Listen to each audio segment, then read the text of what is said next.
Please, Mr. Blake, don't go upstairs. I'm begging you, sir, don't do this to yourself. The desperate plea cut through the crisp Boston morning like a knife. Ethan Blake stood frozen on the stone porch of his estate, suitcase by his polished shoes, a bouquet of white lilies trembling slightly in his hand. He had imagined this moment differently: quiet, surprise, warm embrace, the soft laughter of his wife welcoming him home early from San Francisco. Not this.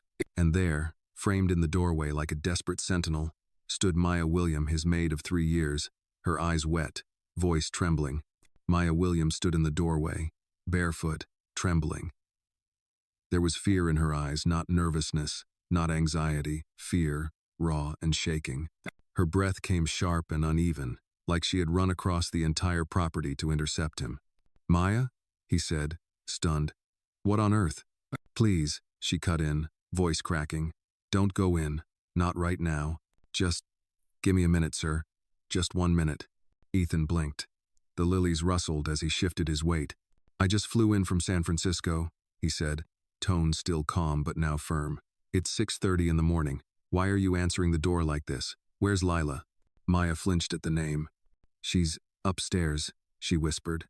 "Sleepin', I think. But please, Mr. Blake, I swear. You don't want to go up there right now." His brows furrowed. This didn't make sense. Maya was the quiet kind, never spoke unless spoken to. She followed house rules to a T, never meddled, never raised her voice, the kind of woman who'd rather quit than confront. "Is there a gas leak? An emergency? A burglar?" he asked, half joking to mask his unease. Maya shook her head, biting her lower lip. Her fingers trembled against the edge of the door. "No, sir, nothing like that. It's just—" She looked away. Her voice dropped to barely a whisper. "It's what you might see that'll break something inside you." Ethan took a half step back. "What did you say?" Her eyes met his. Dark brown, clouded with fear, guilt, something else he couldn't name. And it stopped him cold. "Move aside, Maya," he said, this time sharper. She didn't. Her whole body trembled. But she stayed rooted to the spot, blocking the man who paid her salary, who once gave her brother a scholarship, who'd trusted her to care for his home. "I'm trying to protect you, sir," she said. "That's all." "Protect me from what?" Silence. He stepped forward again, gently but firmly placed a hand on her shoulder. "I appreciate your concern, Maya. I really do. But this is my house. My wife is inside, and I intend to see her." "No," she blurted, and her hands shot out, palms against his chest. "Please, sir, I beg you." Her breath hitched. The next second, before he could react, she dropped to her knees, arms wrapped around his leg in a grip born of panic and heartbreak. "Please, Mr. Blake," she sobbed, clinging to him. "I'm on my knees in your doorway. Don't go up those stairs. I ain't trying to disrespect you. I ain't losing my mind. I'm trying to save you." Ethan's pulse spiked. The sight of her kneeling, trembling, sobbing, clutching at him like he was all that stood between her and catastrophe unsettled him to his core. He wasn't prepared for this. He had walked in expecting home, peace, love. But this was alarm. This was dread. This was the smell before a storm. "Maya," he whispered, "get up, please. I don't want you on the ground." She wouldn't move. "If I let you walk in there, I'll never forgive myself. Please. I seen enough heartbreak in my life, sir. Don't make me watch another one happen when I could have stopped it." Emotion flared in Ethan's chest, confusion, fear, impatience, all clashing at once. He tugged his leg gently, trying to lift her without force. But Maya only held tighter, knuckles white, tears soaking the hem of his trousers. His voice broke. "Let go. Not unless you promise." "Maya." He tried again, firmer now, shaking his leg free. His heel jerked. Her fingers slipped. And then she fell. Her elbow scraped the stone porch, skin splitting.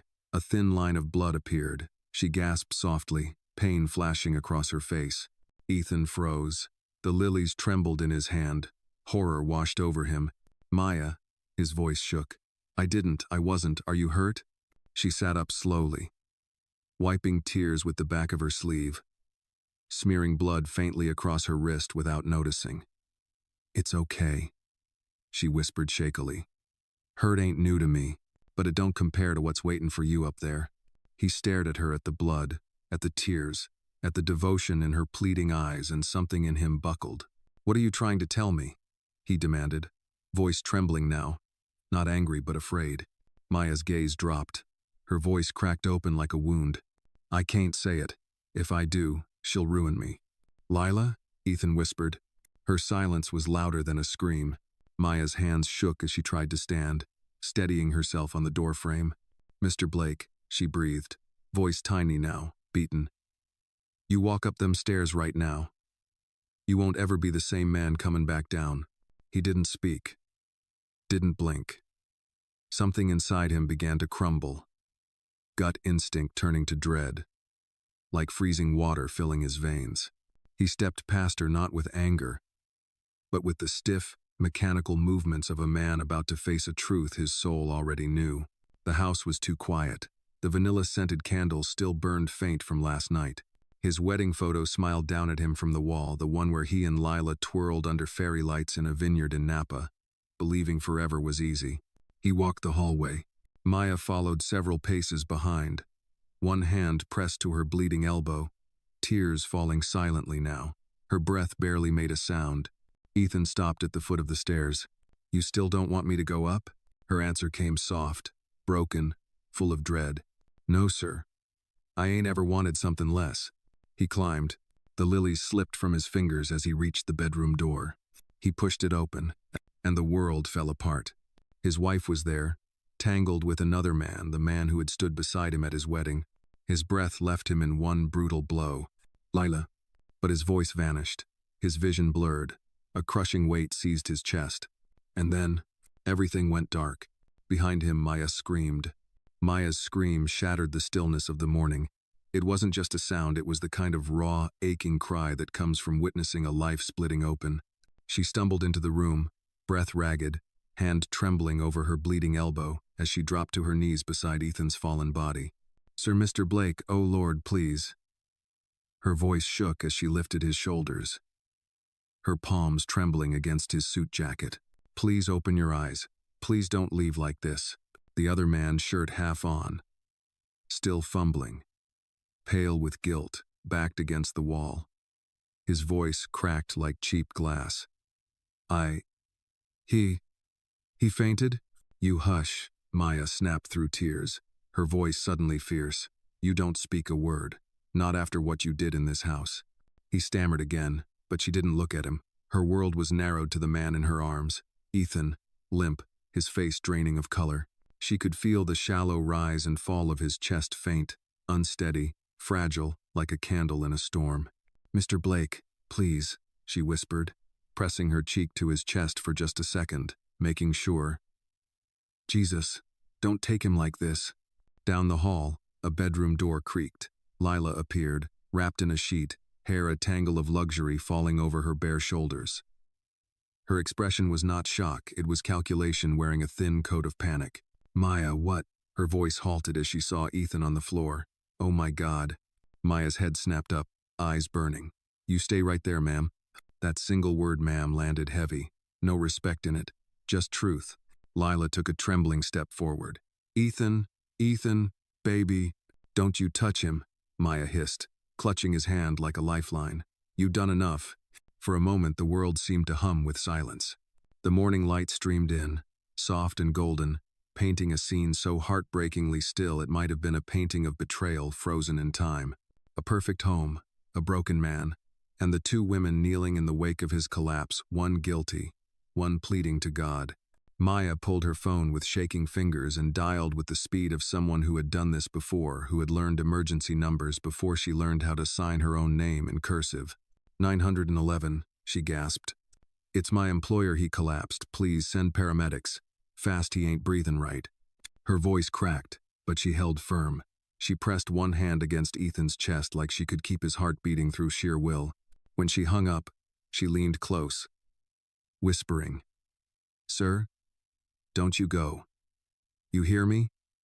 I'm right here. You ain't alone. I won't let this house swallow you."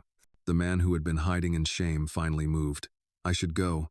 Maya didn't lift her eyes. "You run if you want, but God sees." He fled, stumbling barefoot down the stairs.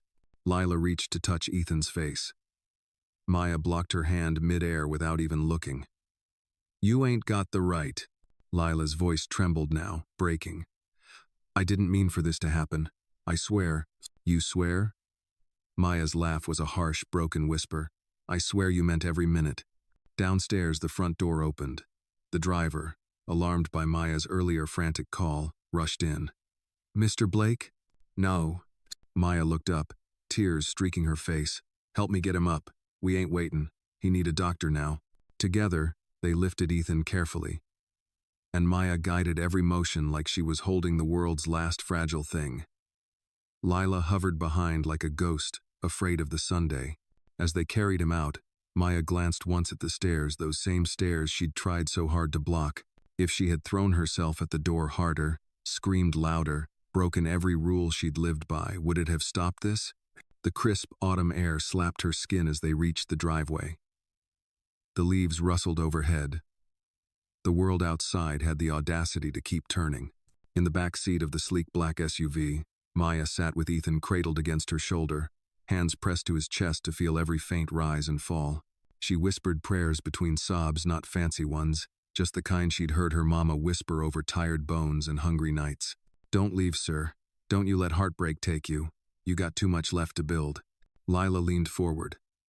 But Maya blocked her again. Every instinct born of loyalty, pain, and righteous fury. "You sit back, ma'am. The only thing breaking here should be your conscience." The car sped off. The street blurred. Maya didn't blink. If she did, she was afraid she'd miss a breath. When they reached the hospital, nurses rushed forward. Ethan was pulled away on a stretcher, pale as winter light. Maya's hand slipped from his only when the nurses physically separated them. "Family only," one nurse said kindly.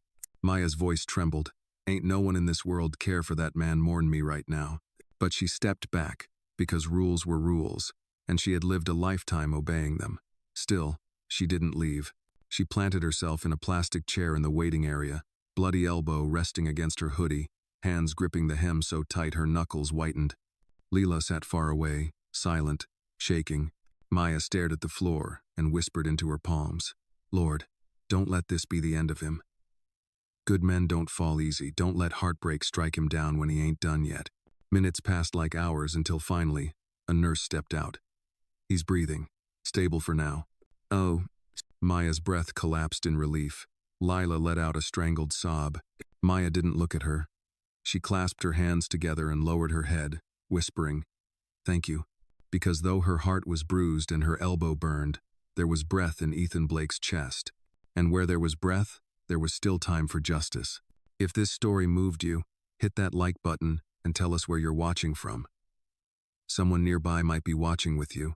The room was silent except for the steady, mechanical beeping of the heart monitor. Soft blue light filtered through the blinds of the private hospital suite, casting long shadows on the sterile white walls.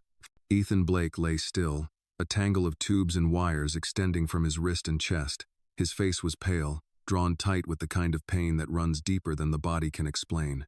Maya stood just outside the room, forehead pressed against the cool glass of the observation window. Her hoodie sleeves were crusted with dried blood from her elbow, but she hadn't noticed. Her eyes hadn't left Ethan since the nurses wheeled him in. A nurse passed by and offered her a sympathetic smile. "He's stable," the woman said gently. "You should sit. Clean that arm." Maya nodded vaguely but didn't move. Her heart still raced, not from fear now, but guilt. Deep, slicing guilt. Like maybe if she had screamed louder or locked the door or thrown herself down the stairs, anything to keep him from seeing what he saw, maybe none of this would have happened. Behind her, soft footsteps echoed in the corridor. "Maya." She turned slowly. Lila stood there, makeup smeared, lips pale, arms crossed tightly over the expensive beige trench coat she hadn't had time to button. "He's alive?" she asked. Maya didn't answer at first. Her gaze held steady, her jaw locked. Then she nodded once, slow.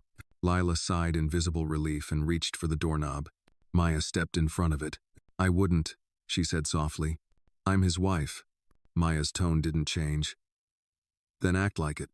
Lila bristled. "You don't get to talk to me that way." Maya leaned closer. You don't get to look at him like you care after what you did in that bed. There it was, plain and unvarnished. Lila's mouth twitched. It was a mistake. Yeah, Maya said, her voice iron now. One that nearly killed him. A long pause passed between them. Maya didn't move. Neither did Lila. After a moment, Lila's shoulders dropped slightly. Just let me see him. He's not asking for you, Maya replied. And with that, she turned and walked past her, back into the room, leaving Lila standing frozen in the hallway. Inside, Ethan stirred faintly, his fingers twitching beneath the white hospital blanket. Maya approached slowly, heart in her throat. She had never seen him like this. Not even when his father died 2 years ago had his face looked this broken, this lost. She pulled the chair closer to the bed and sat down carefully, folding her hands in her lap. Then softly, "It's me, sir. Maya. You're safe now." No response. But she kept talking. "Doctor says your pressure dropped from shock. They were worried it was your heart. But it ain't that kind of heart damage they can fix with wires and tubes. Is it?" She looked down, thumb tracing circles into her palm.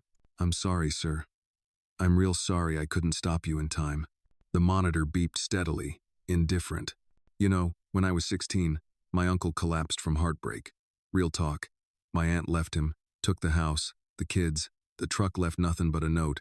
They said it was stress, high blood pressure. But I saw it happen. His soul broke before his body gave out." She looked up again, eyes shining. "I wasn't about to let that happen to you." There was a long silence. Then Ethan's lips parted, dry and cracked. "Maya?" She gasped quietly, shooting to her feet. "Yes, sir. I'm here." He blinked slowly, eyes heavy with exhaustion and confusion. How long?" "Couple hours since we got here. Maybe less." "You passed out." She smiled faintly, though her lips trembled. "Scared me half to death, sir." He tried to sit up. She pressed his shoulder gently. "Doctor said rest. Just lay still." He looked around, eyes dull but searching. "Lila, she came." Maya answered honestly. "I didn't let her in." He closed his eyes, exhaling a long, shaky breath. For a moment, his chest stilled too long, and Maya held hers. Then he spoke again. "You saw it?" She nodded. "I did, for a while now." He swallowed hard, tears forming behind his lashes. "Why didn't you tell me?" Her voice cracked. "I wanted to. Lord knows I wrote the words 100 times. But I was scared. She threatened me. Said she'd fire me. Make sure no one else ever hired me again. Said she'd call immigration on my cousin. Said she'd ruin my life." "I wouldn't have let that happen," he said. "I know," she whispered, tears finally falling. "But I didn't want to make it worse. You were always good to me. Paid my brother's tuition. Gave me time off when my mama passed. Treated me like a person. I just couldn't be the reason your heart broke." Ethan's jaw tensed, his hands clenched around the sheet. "You weren't," he said. "She was." He turned his head slightly, eyes locked on the ceiling like it held answers he'd been too blind to see. "All those nights away, I thought I was building something for us." "You were," Maya said gently. "She just didn't want what you built." Silence stretched again, heavy as snowfall. Then, almost too soft to hear, Ethan asked, "Am I a fool, Maya?" She shook her head. "No, sir. You loved someone. That ain't ever foolish. That's human." "Do?" He blinked slowly, a tear slipping from the corner of his eye. Maya reached for a tissue and dabbed it away. Careful, tender. "Try to rest," she whispered. "You ain't alone, okay? Not now." He gave a barely there nod, and his eyelids fluttered shut once more. Maya sat back down, watching him breathe. She would stay, as long as it took. The hospital hallway hummed with quiet urgency. Nurses moved briskly, machines beeped softly, and the world outside was just starting to warm with the hazy glow of sunrise. But inside Ethan Blake's private room, time felt suspended, held together by the faint rhythm of a heartbeat monitor and the soft sound of Maya's whispered prayers. Maya sat in the chair beside him, back straight, hands clasped so tightly they shook. Exhaustion stained her voice when she finally spoke again, almost to herself. "Lord, If you ever listened to me before, listen now. Keep this man breathing. Don't let hurt be the thing that ends him." Her eyes burned, but she refused to cry again. She'd shed enough tears to salt the floors of this hospital. She needed strength now, not grief. A small clock on the wall ticked above her head. 7:14 a.m. Shift change soon. New faces, new questions. She wiped her cheeks, straightened her hoodie, and stood just as the door opened, and the doctor stepped inside. A middle-aged man with kind eyes and a clipboard tucked under his arm. "Maya, right?" he asked, recognizing her from earlier. "Yes, sir." "He's stabilizing. The tests show emotional shock triggered his collapse. His blood pressure dipped dangerously low, but he's responding to fluids and rest." Maya nodded, relief softening her shoulders. "He needs rest," the doctor continued. "No stress, no emotional confrontations." Maya's jaw tightened. She knew exactly who he meant by that. Before she could respond, footsteps echoed down the hall. Sharp, quick, trembling. Lila. She appeared in the doorway, hair neatly combed now, face powdered, lipstick soft pink. She had fixed her appearance, but her eyes were swollen and desperate. "Doctor, can I see my husband?" she asked, voice pitched painfully polite. Maya didn't turn, didn't blink, simply stood at Ethan's side like a guard carved from stone. The doctor glanced between them, sensing the tension. "He needs calm," he said carefully. "No distressing interactions." "I'm his wife," Lila insisted, jaw quivering. "He needs me." Maya slowly pivoted, her gaze cool and steady. Pain still sat behind her eyes, but strength had risen to meet it. "He needs peace," Maya replied. "Ain't the same thing." Lila's lips parted in offense. "You don't get to decide that." "I ain't decided nothin'," Maya said softly. "He did, the moment his heart fell at your feet." The silence that followed was thick, trembling with things better left unsaid. Lila stepped into the room anyway, chin high, but the moment her eyes landed on Ethan's still, pale face, her facade cracked. She pressed a hand over her mouth, shoulders hunching. "Oh God, Ethan." Maya moved slightly, blocking her path without touching her. "Back up, ma'am." Lila's voice rose, thin and brittle. "I love him." Maya's brows slowly lifted. "Love don't do what you did." Lila flinched. "He made a mistake." "No, ma'am," Maya said, voice low, sad, but firm like a church hymn sung in mourning. "Mistake is burnin' breakfast. Mistake is losing your keys. You made a choice." The words lingered, heavy as judgment. The doctor cleared his throat gently. "Mrs. Blake, I recommend you give him space." Lila's eyes brimmed again. I didn't think it would. I didn't think he'd break," Maya offered quietly. "People break, ma'am, even strong ones." Lila stared at her, stunned not by the words, but by the truth in them. A nurse stepped forward and touched Lila's elbow. "Ma'am, let's speak outside." Lila hesitated, looking at Ethan again, like she could will forgiveness into his stillness. Then she let herself be guided out, footsteps faint on polished tile. Maya exhaled slowly. She sat again, fingers brushing a wrinkle from Ethan's blanket, smoothing it like a mother tending a fevered child. Her wounded elbow ached, throbbing in rhythm with her pulse. But she didn't look at it, didn't care. Pain on the outside was nothing compared to what lay inside that room. After a minute, his eyelids fluttered. Maya leaned forward. "Sir, you awake?" His voice came like cracked glass. "I heard, arguing." She softened. "Don't you worry about that. You just breathe." He swallowed, throat working painfully. "She was here."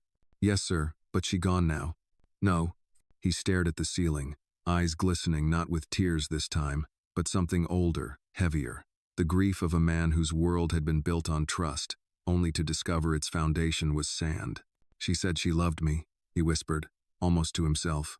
Maya's breath shook. Sometimes folks use that word like it don't weigh nothin'. He turned to her, voice small. "And you think I should just accept this?" "No, sir," she said softly. "I think you should heal. Hurtin' ain't the same as acceptin'. Let your heart set its own time." He studied her face, the calm resilience, the quiet fire beneath kindness, the loyalty rooted deep like oak. "You tried to stop me," he murmured. "I did," she nodded. "Ain't in me to watch a good man walk into a storm blind."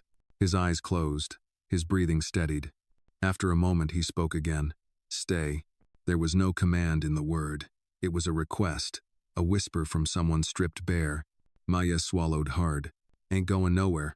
Outside, a faint siren faded into the distance. Nurses exchanged shifts.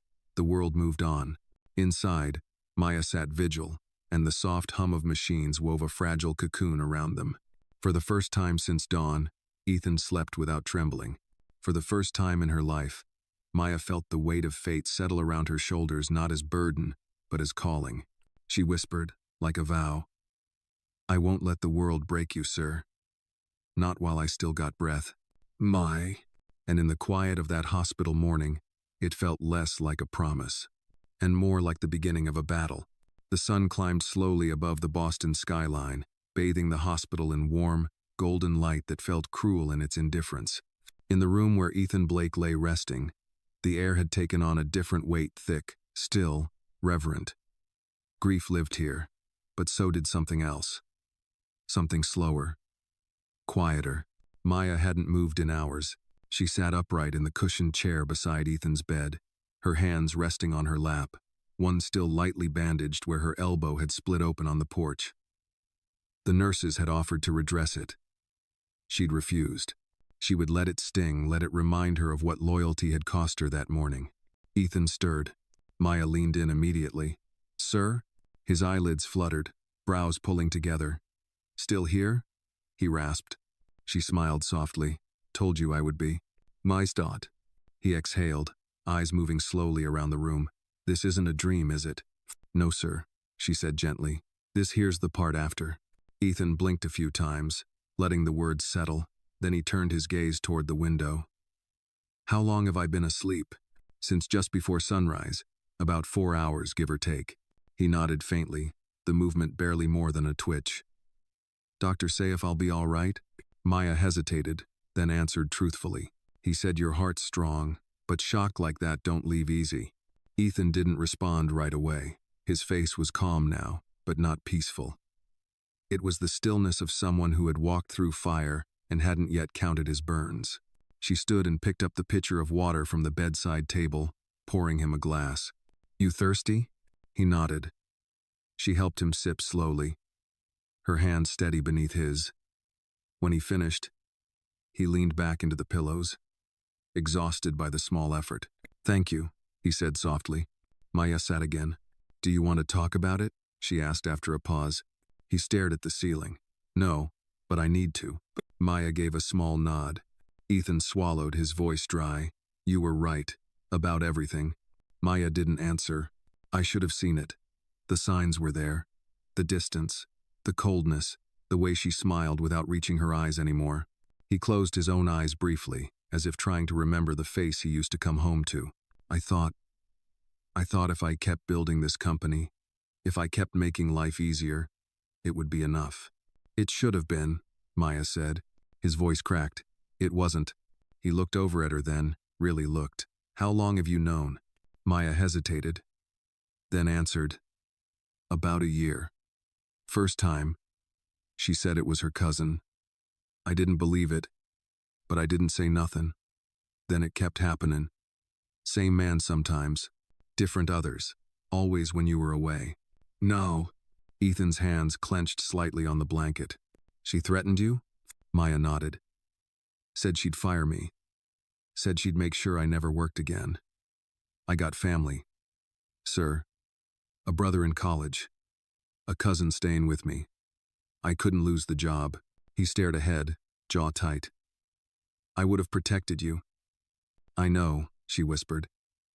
But back then, I thought protecting you meant keeping you from the truth.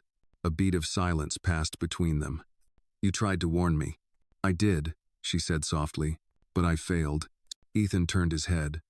No, you didn't fail. You were the only one who stood in my way, the only one who tried. She blinked rapidly, tears rising again.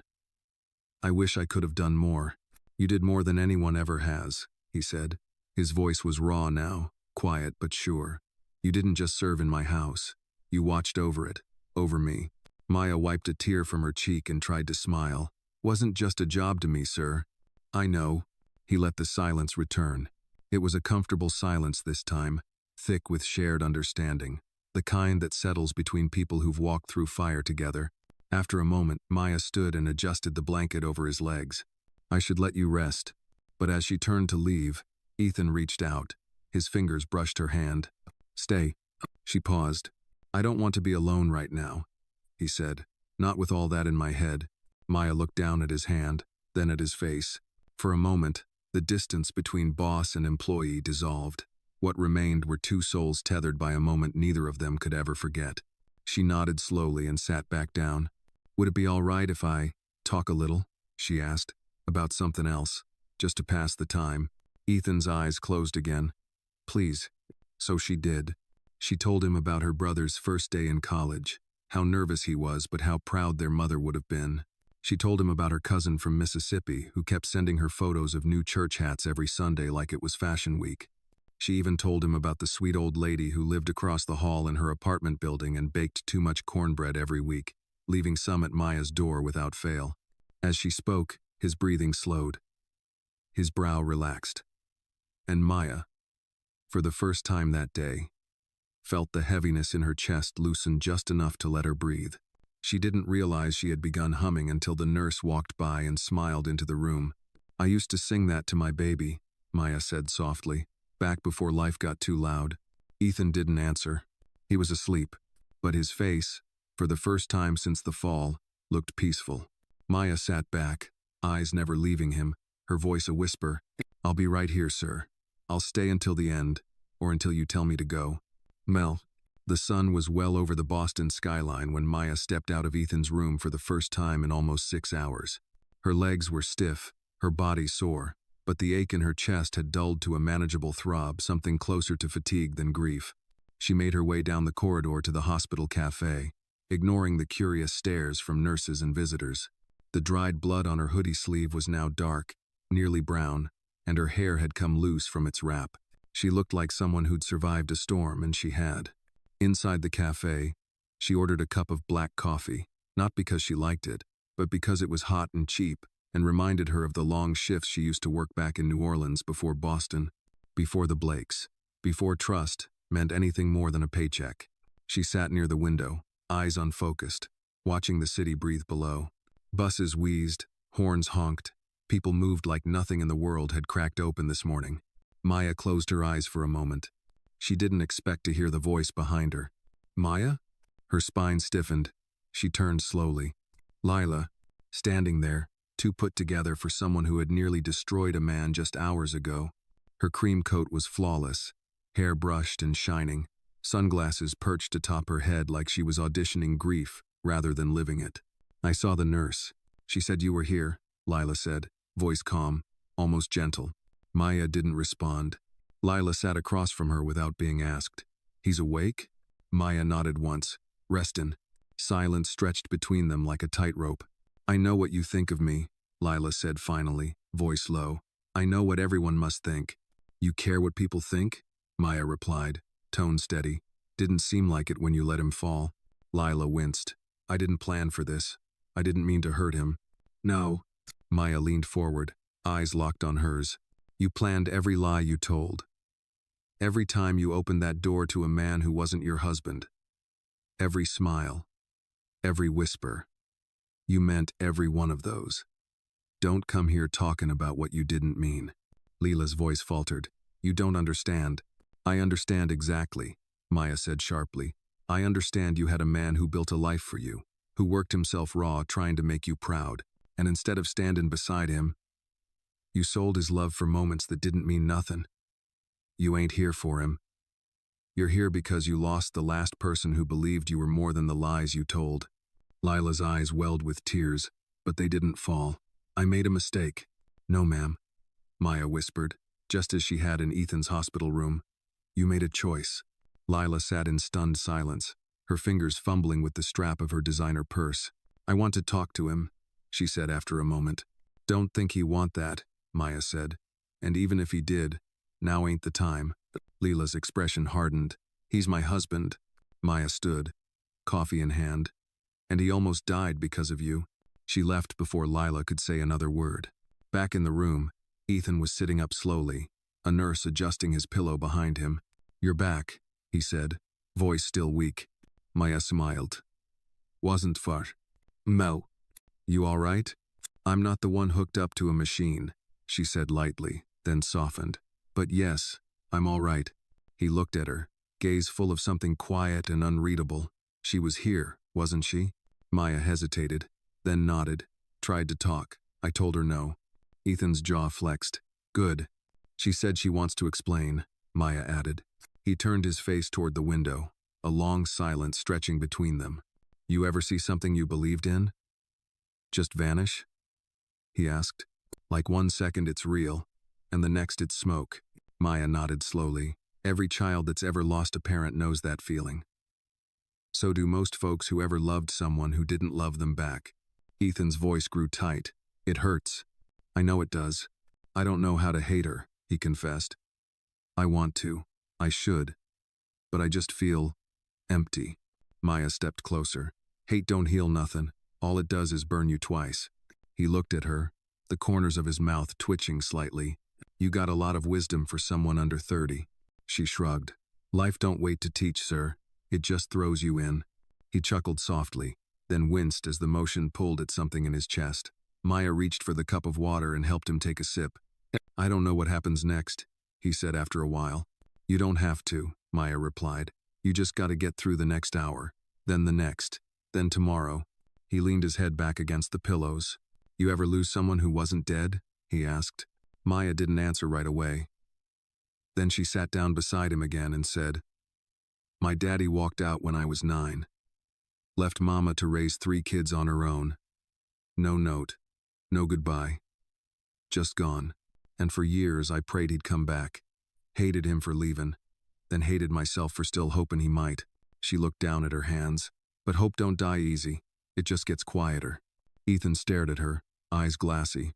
"How'd you let it go?" "I didn't," she said simply. "I just stopped letting it steer me." Outside the window, clouds had gathered. The golden light of earlier had turned gray.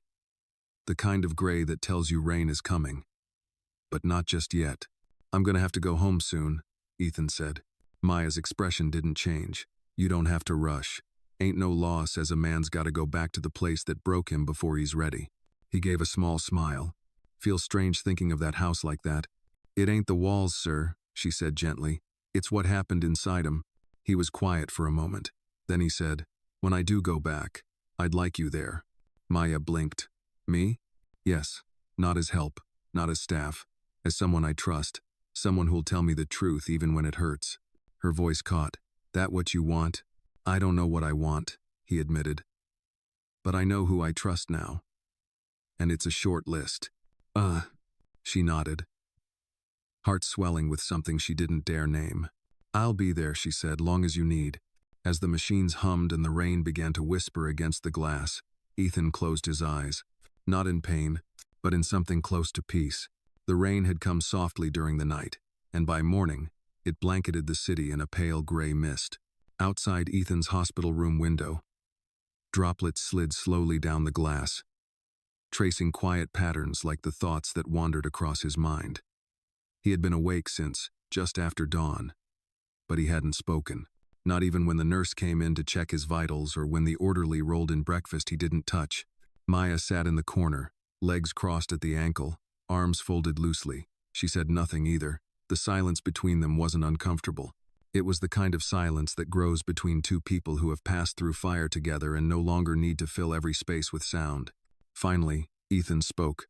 "Do you think people can come back from this?" Maya looked up. "You mean heartbreak?"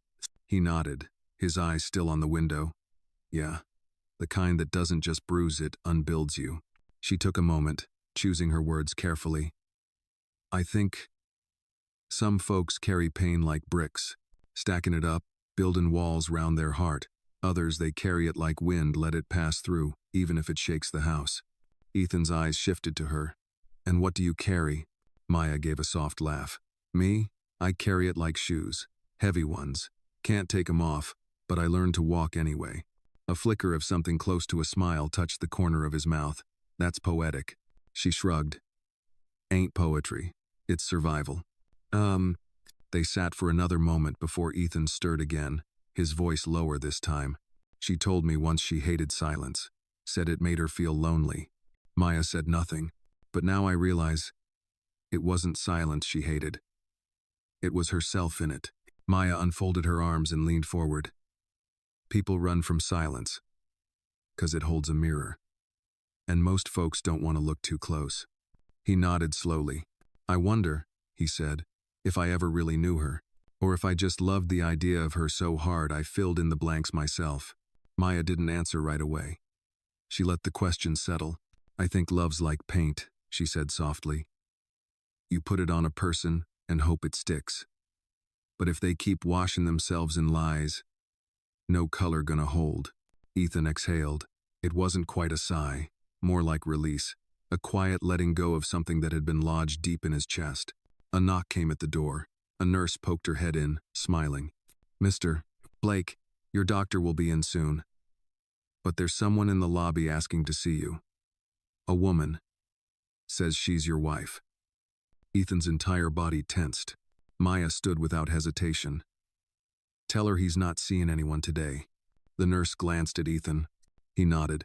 That's right. The nurse nodded back and disappeared down the hall. Ethan's voice, when it came, was low. She's not going to stop. No, Maya said. Not till she thinks she can spin the story. He turned to look at her. You think that's what this is to her? Just a story? Maya met his gaze. For some people, truth's just whatever they can convince the world to believe. Ethan's jaw clenched. He looked away again, back to the window, where the mist now rolled down the glass like slow-moving ghosts. After a long pause, he said, I'm not ready to go home. You don't have to, Maya said gently. But I can't stay here forever. No, she agreed. But you can stay till your soul catches up to your body. He gave her a sidelong glance. You talk like a preacher. She smiled faintly. Nah. Just been raised by women who knew what hurt sounded like when it dressed itself in silence. He nodded slowly. You're good at this. At what? Being here. Saying the things that matter. I spent most my life watching people fall apart quietly. Learned to speak soft but honest. He was quiet again, but there was a shift in his expression, less pain, more curiosity. He turned to her with something behind his eyes that wasn't pity or gratitude, but recognition. Who taught you to care like this? Maya took a deep breath. My mama. She was a nurse. Worked double shifts for 20 years in Baton Rouge. Always said, pain don't need a solution first. It just needs someone to stay. Ethan swallowed hard. She sounds like someone I would have liked, he murmured. She'd have liked you, Maya replied. You remind me of her. The way you carry weight like it belongs to you alone. He didn't answer. But he didn't need to. The rain continued tapping against the window, steady and soft. Maya stood, went to the side table, and picked up the remote. Mind if I turn on the news? He gave a small shrug. Sure, why not? She flipped it on low volume. The anchor's voice filled the background like white noise, talking about traffic, stocks, something about an art exhibit opening downtown. Normal life, untouched by betrayal, untouched by hospital sheets. Ethan looked over at her, voice quiet. What happens next, Maya? She sat back down. You heal. You choose what stays and what goes. You let grief have its say, but not the final word. He blinked, slow. You make it sound simple. It ain't, she said, but it's possible. Ethan's eyes returned to the window, where the rain was finally beginning to lighten. The sky still hung gray, but it didn't look quite so heavy now. He whispered more to himself than to her. She betrayed me in silence, and you tried to save me in screams. Maya smiled gently. Funny how the loudest love is sometimes the quietest presence. They sat like that for a while, just breathing in the rainlight.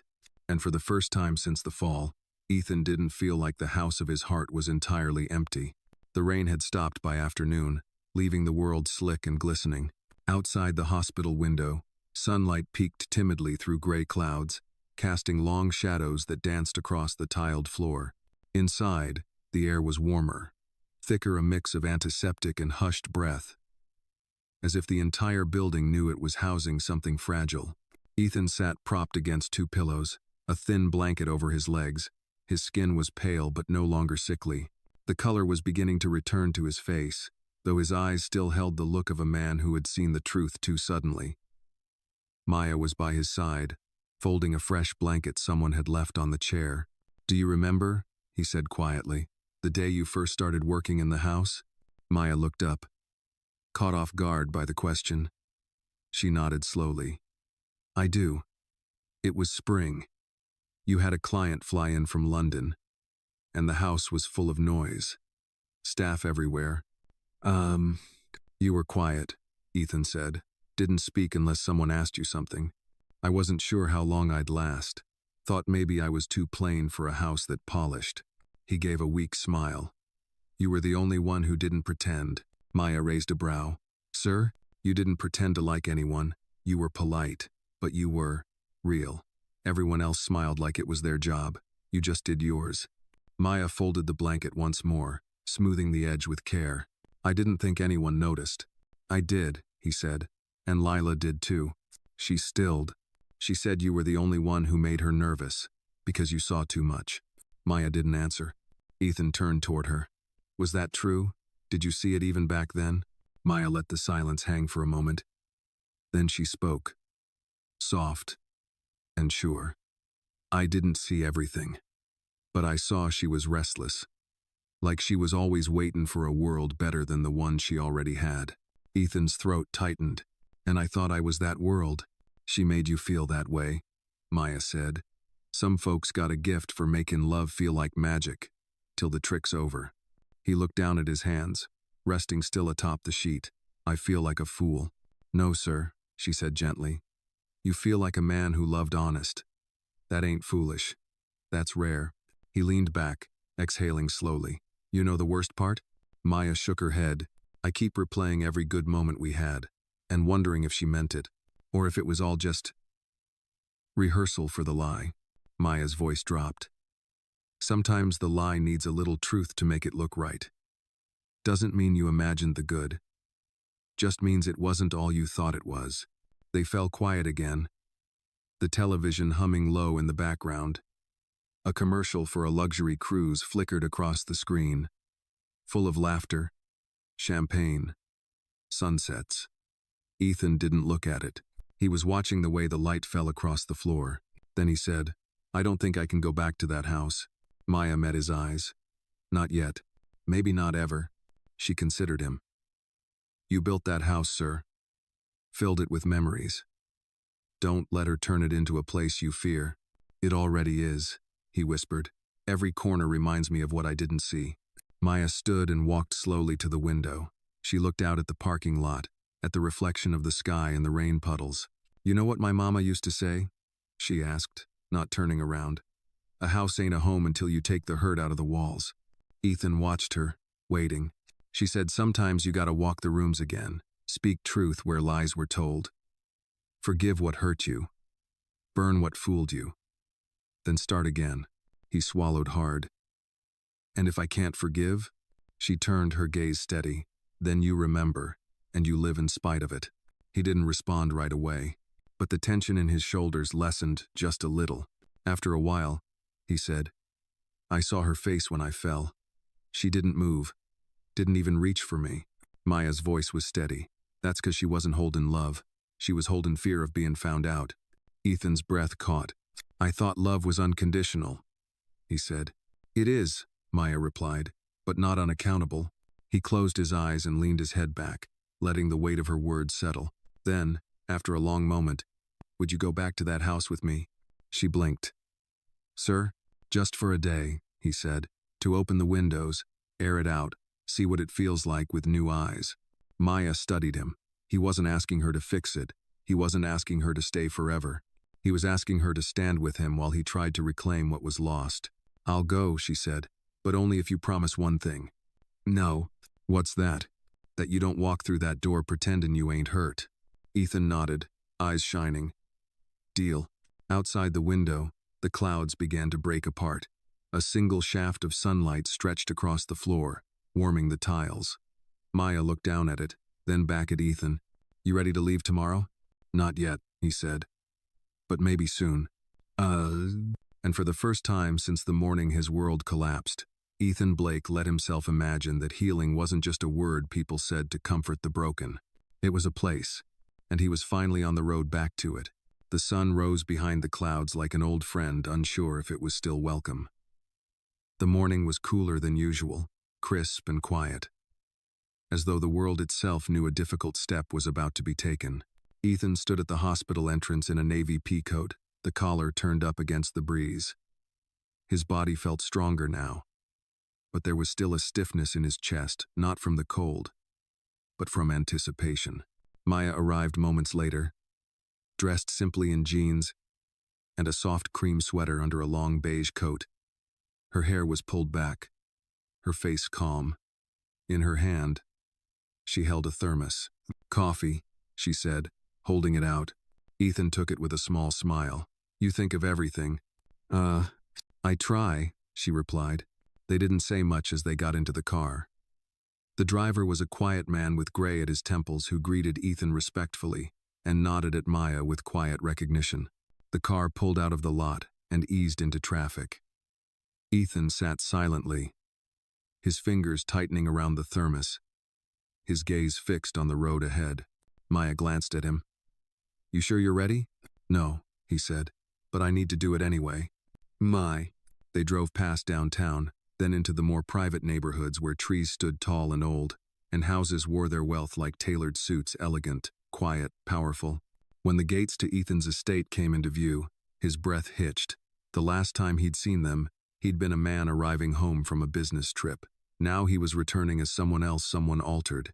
The gates opened slowly, as though reluctant to let him back in. The driveway still bore the tire marks of Rosie's last visit. The house, once warm and grand, now loomed like a memory too big for the present. Ethan stepped out first. Maya followed, surveying the grounds with a cautious gaze. He stood still for a long moment, staring at the front door. "Everything looks the same," he murmured. "Sometimes the outside stays still while the inside burns," Maya replied. He looked at her, then turned and unlocked the door. It creaked open. The scent hit him first, not perfume, not flowers, just absence. A hollow space where love had once tried to live. Inside, the house was tidy. Too tidy. The kind of cleanliness that screams of desperation. Rosie's perfume no longer lingered in the air, but her presence haunted every inch. The grand staircase, the velvet curtains, the polished marble, all silent witnesses to betrayal. Maya walked in behind him. Her footsteps were soft, reverent almost. Ethan didn't go upstairs. Not yet. He moved through the foyer, brushing his hand lightly against the banister. Then the dining room, where they had once celebrated his birthday with laughter and wine. Then the kitchen, where she used to hum while pretending to cook. She liked to play pretend, Ethan said quietly, almost to himself, like life was a movie and she was always center stage. Maya didn't reply. She let the silence answer for her. He turned toward the living room. There, on the mantel, was a photo still standing, their wedding day. Rosie in white, him in gray, both smiling like the future had sent them an invitation. Ethan walked over and stared at it. "I thought about throwing it," he said, "burning it, but then I thought, maybe the real punishment is letting it stay, letting it watch me move on." Maya stepped beside him. "Or maybe it's time to take it down. Not for her, for you." He looked at her. Then slowly, deliberately, he lifted the photo off the mantel and placed it face down on the table.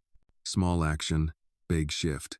They walked through the rest of the house, and Maya noticed the symbols of wealth everywhere, art that cost more than cars, floors polished to perfection, silence louder than joy.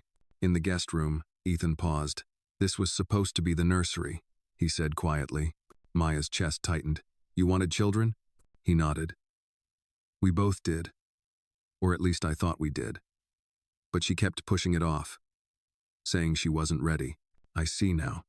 She never planned to stay long enough to become a mother." Maya stepped closer. "Then maybe it's not the room that needs changing.